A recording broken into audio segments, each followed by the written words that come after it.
Salvete discipuli. This is Magister Muth continuing Pliny's second Vesuvius letter with line 27. You might remember last time the house is starting to shake, including the carriages that Pliny and his mother asked for, and things are looking pretty bleak in their villa in Misenum. So let's pick up with praeterea. This is besides, praeter meaning beyond or besides, and our main verb here is videbamus. Besides, we were seeing the mare. And in fact, we're going to have an indirect statement here with a accusative subject and an infinitive verb. We were seeing that the sea resorberi was being kind of reabsorbed or sucked in to itself. And a second verb here, we saw that the sea repelli, as if it was being repelled or pushed back, tremore, by a tremor, terrae, of earth.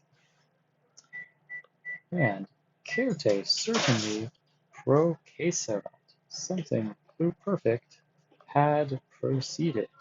And this is the litos. The beach had gone forward or proceeded. And with our quay here, and the beach is still the subject. Detenebat. It was holding on to or was, I guess, capturing or detaining multa animalia, many animals, with our genitive of the sea, and it was detaining them on Sikis Harenis, on dry sand. So you might remember that the volcanic eruption with the earthquake caused a large tidal wave, and as the wave shape approaches the shore, the trough of the wave will hit the land first, causing the water to look like it's going down, followed by the tidal wave.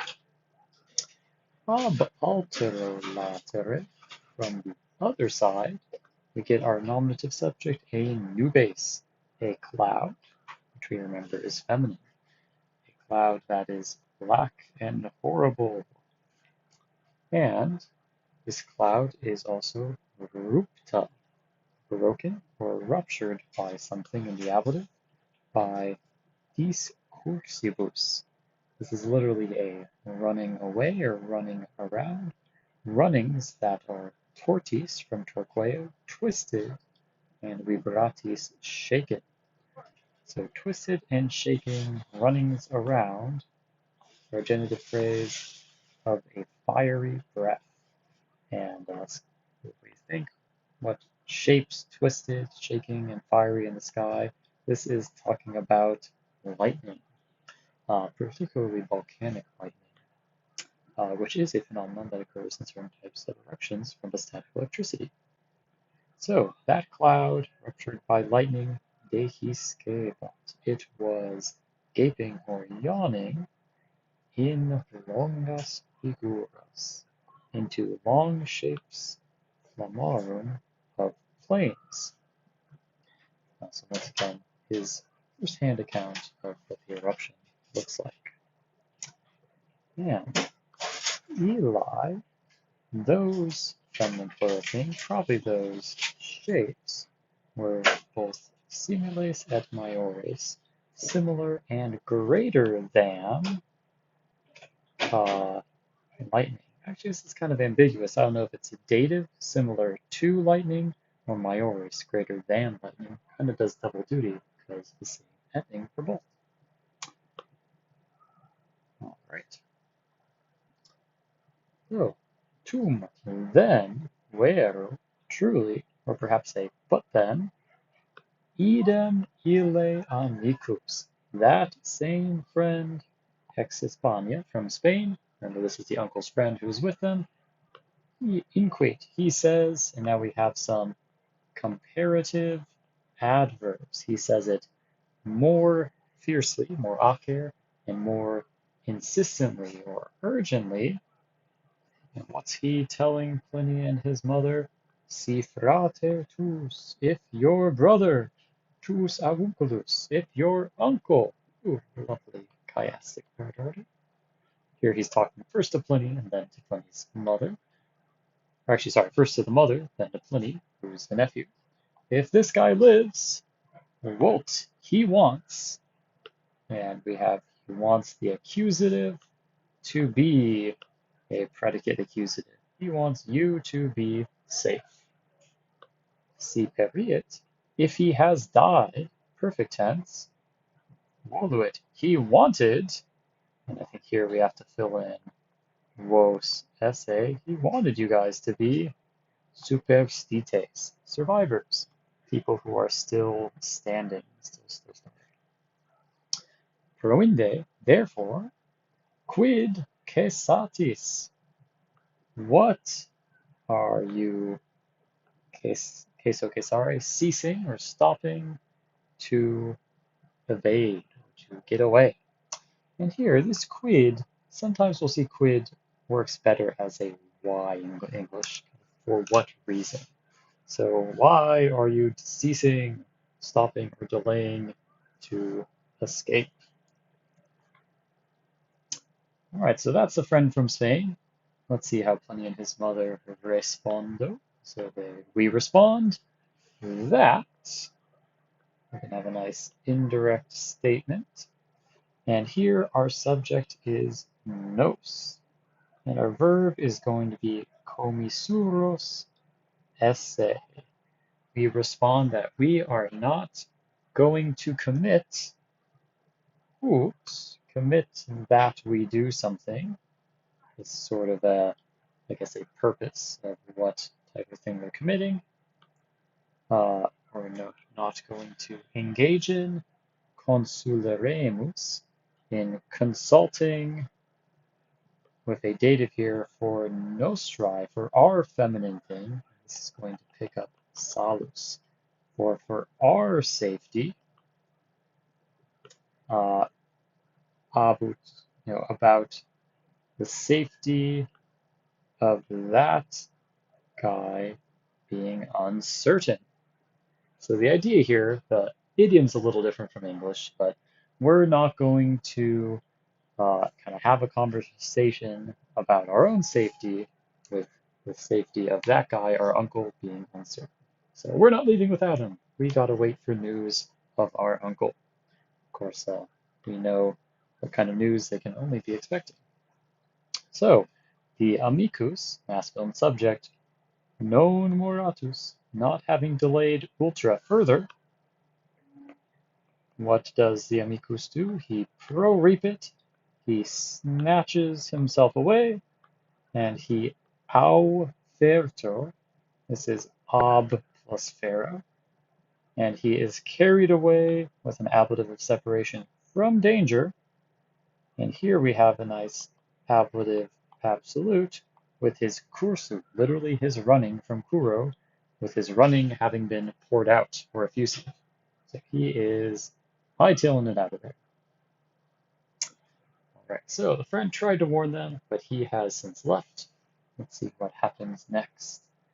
Nec multo post, not much after, illa nubes, that cloud, descendere in terras.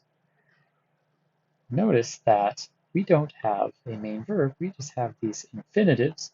This is a rare phenomenon called the historical infinitive, which is basically when a narrative is moving along so fast, so vividly, that they start dropping infinitives instead of regular finite verbs. Basically, that cloud, descending, covering. That's usually a kind of bang, bang, bang, quick action, which we can just translate as a narrative, imperfect or present tense, depending on what's going on. So that cloud, main verb, descended in terras, onto the ground, and with a little asyndeton, no and here, it operire, it covers the seas. So the volcanic cloud has descended now. And now we jump into a couple pluperfect verbs. Yes, they're finite. Pliny's jumping back and forth a little bit. It kinxerat from kingo. It had encircled or surrounded Capreae, the island of Capri, visible off the coast. Et absconderat, it had hidden it, like if you abscond with something. And it abstulerat, it had taken something away from Alfero again with Tuli, our third principal part. And the question is, what has it abstulerated? Quid procurit? That which runs forward Miseni at Misenum. So, what on earth is they talking about here with our locative at Misenum? And the thing, actually I think this is a neuter, it is hiding id, the thing which runs forth. Well, let's look at our map again of Misenum. So Misenum is over here in the bay, the part that runs forth into the sea of Misenum. So he's saying wherever they are kind of in their villa, they already can't even see the part of Misenum, the end of the peninsula that's jutting out. Not only the island of Capri is covered, but even the part of the peninsula that juts forth. Or maybe he's talking about this. No, he said at Misenum, so I think he means this peninsula. All right. So then, well, let's see what happens. Tum mater, then the mother, and now we jump into some more historical infinitives with some asyndeton, no conjunctions, showing the pace of a narrative. Then my mother, orare, begs, portari, urges, ubere, orders, quo modo, by whatever means, fugerem, ego as our subject here, I might flee. So his mom is begging him to flee with this indirect question. However he can flee, do it. And she is begging that. Now we're going to fall into indirect discourse with some more indirect statements.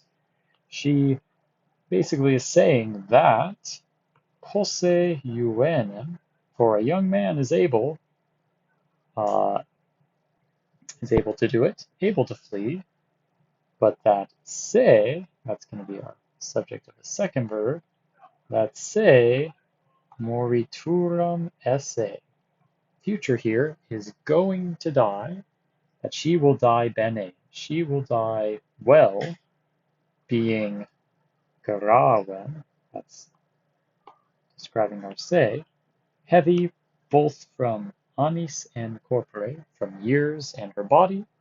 So she doesn't move very quickly, she's heavy or weighed down by those things. But she will die well if non fuisset, if she had not been a causa, a cause of death, causa mortis, for me. So this is a classic don't worry about me, save yourself treatment of the dutiful mother. You're young and spry, you can get away. I'm old and slow. Please save yourself. Contra. In reply, however, ego, I. Now we need to put in a verb of saying because we jump straight into an indirect statement. So I, perhaps dixit, I said that me, subject of our indirect statement, non futurum esse, that I would not be salvum, I would not be safe, nisi una, unless together. That comes from an ablative as one. So, I'm not going to be safe unless we're safe together, Mom. Then, amplexus, having embraced, from our deponent amplector, so it takes an object, having embraced Romanus, the hand of that one, kogo, I urge, I drive forward, to adere gradum, to kind of add her step or give her step forward. So he's urging her to proceed. And she parets, she obeys aegre, kind of sickly or weakly, And she incusat. She accuses herself, or basically blames herself. Why? Quod me moretur. This is our deponent moror, to delay, here in the subjunctive, not morior, to die, because she is delaying me. Alright, so we'll tune in next time to see if Pliny and his mother escape. Valete omnes!